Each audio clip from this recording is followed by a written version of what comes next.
नमस्ते छात्रों। आज हम पाठ चौथा देहात और शहर इस पाठ का अध्ययन करेंगे। इस पाठ में लेखक ने हमें क्या बताया है और इस पाठ से हमें क्या सीखना है, यह जानने से पहले हम देखते हैं लेखक का परिचय। इस पाठ के लेखक हैं अभिषेक पांडे। इनका जन्म 29 जनवरी 1992 मुंबई महाराष्ट्र में हुआ है। समसामयिक विषयों में अभिषेक पांडे जी की विशेष अभिरुचि एवं लेखन रहा है। प्रस्तुत पत्रों में लेखक ने देहात और शहर के अपने सुख दुख एवं बढ़ती हुई जनसंख्या के अभिशाप पर अनेक सुझाव दिए हैं। देहात और शहर, देहात यानी गांव और शहर यानी नगर।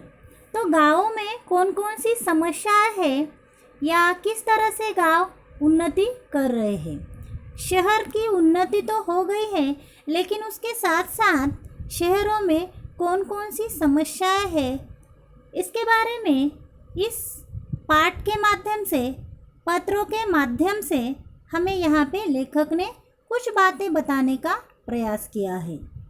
जैसे कि देहात शहर को पत्र लिखता है और अपनी सुविधाएं या समस्याओं को साझा करता है, उसी तरह से शहर भी देहात को पत्र लिखता है और यहाँ की चमक दमक तो अच्छी है, लेकिन उसके साथ साथ जो समस्याएं है, प्रदूषण जैसी गंभीर समस्याएं, इसके बारे में बताता है।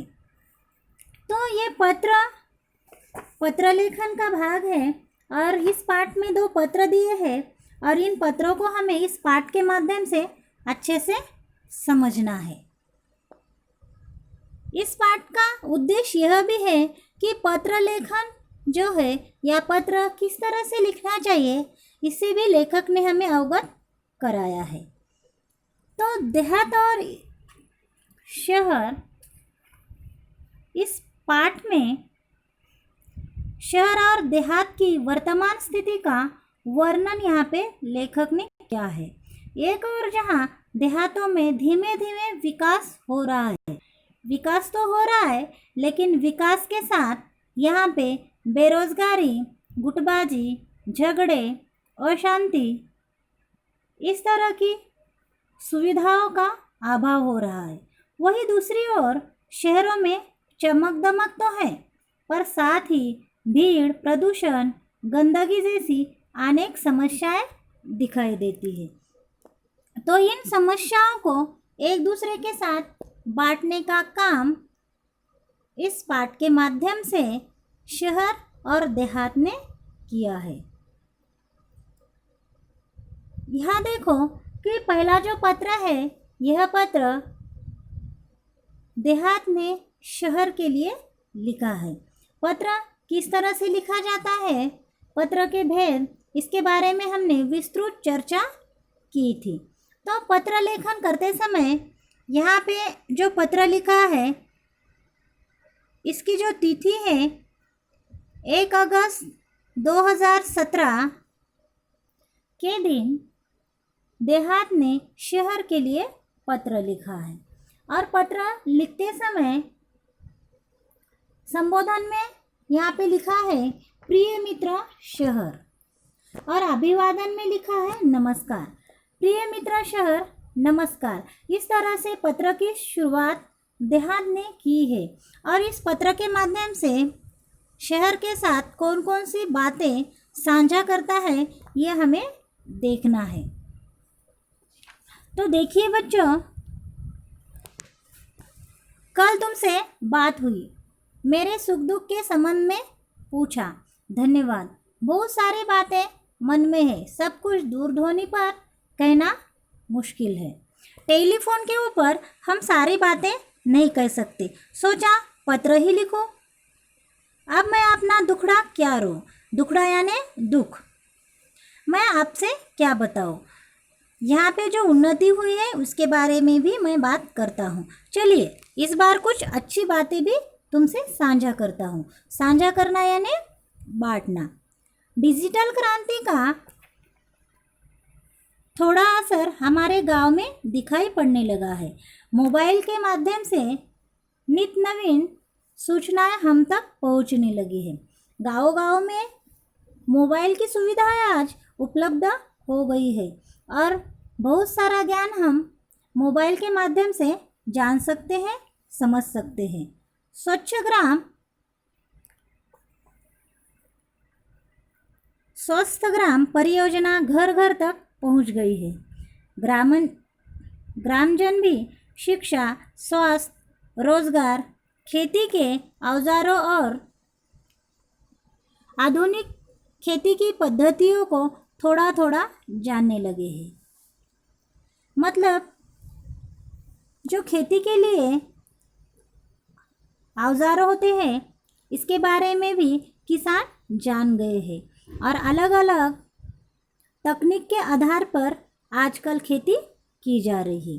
घर घर में शौचालय जैसी सुविधाओं के प्रति लोग जागरूक हो गए हैं। हालांकि कुछ परेशानियां अब भी वही की वही है। अभी गांव में कौन कौन सी परेशानियां हैं?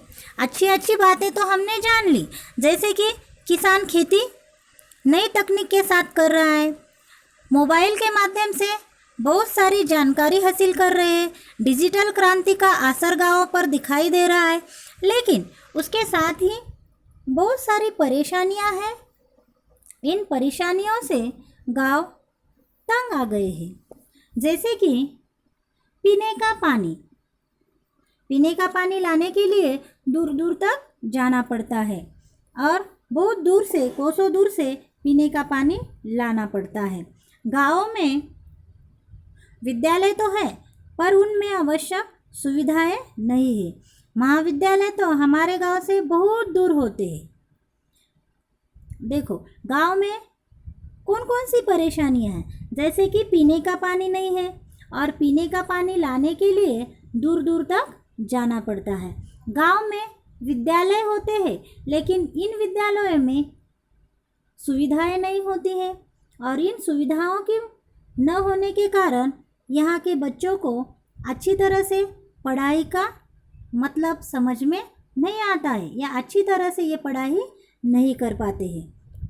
महाविद्यालय तो गांव से बहुत दूर है और वहाँ तक बच्चे पढ़ने के लिए नहीं जा पाते हैं। इस कारण गांव में जो ये परेशानियाँ हैं इसके बारे में देहात शहर के साथ अपनी बातें साझा करता है। तुम्हारे बारे में सोचता हूँ तो लगता है, तुम्हारे बारे में यानी शहर के बारे में,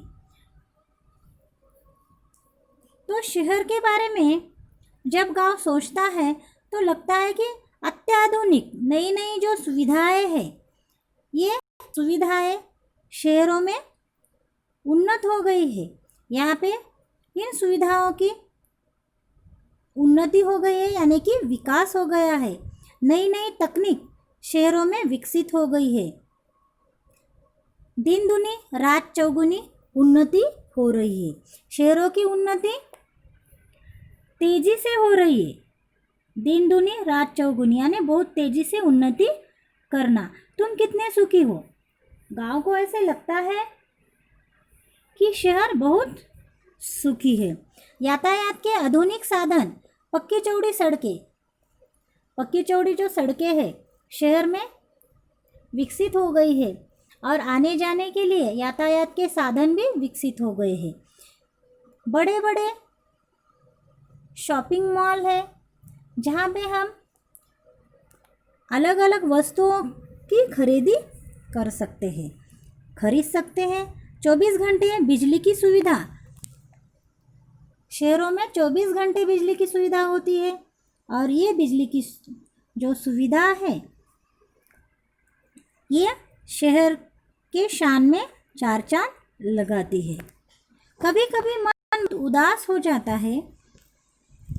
एक ज़माना था जब मेरे यहाँ भी बहुत खुशहाली थी, चारों तरफ हरियाली थी, पर अब पहले जैसी रौनक नहीं रही है। मैं असुविधा, बेरोजगारी, आपसी झगड़े, गुटबाजी, अशांति जैसी समस्याओं से घिरता जा रहा हूँ।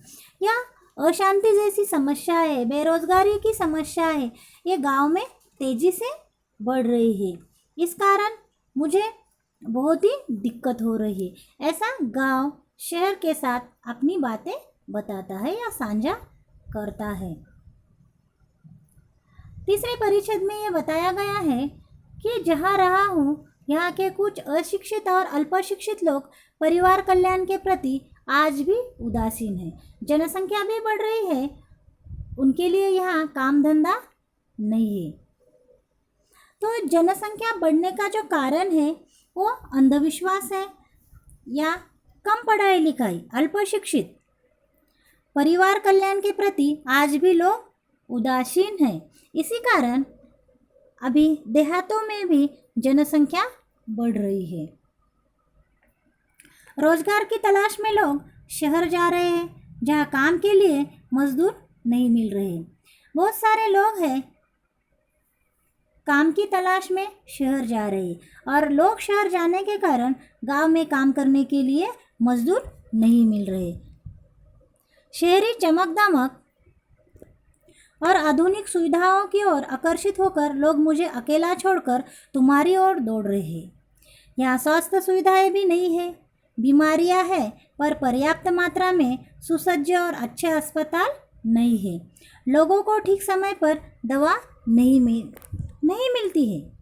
मतलब जो गांवों में प्राथमिक स्वास्थ्य केंद्र की जो ज़रूरत होती है, वहाँ पे प्राथमिक स्वास्थ्य केंद्र न होने के कारण बहुत सारी परेशानियों का सामना गांव के लोगों को करना पड़ता है।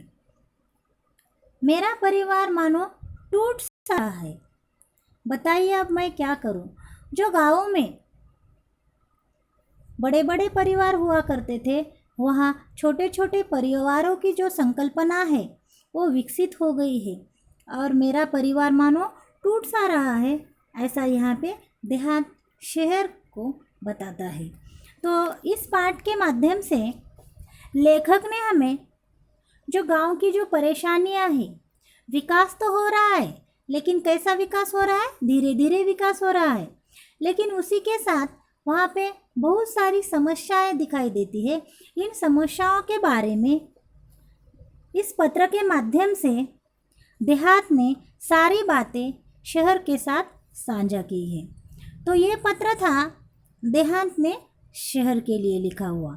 दूसरा पत्र है शहर ने देहात के लिए लिखा है और पहले पत्र का उत्तर बताते हुए शहर ने देहात को पत्र लिखा है। तो यहाँ पे हमने पहले पत्र के बारे में जानकारी ली है, दूसरा पत्र हम आगे देखेंगे।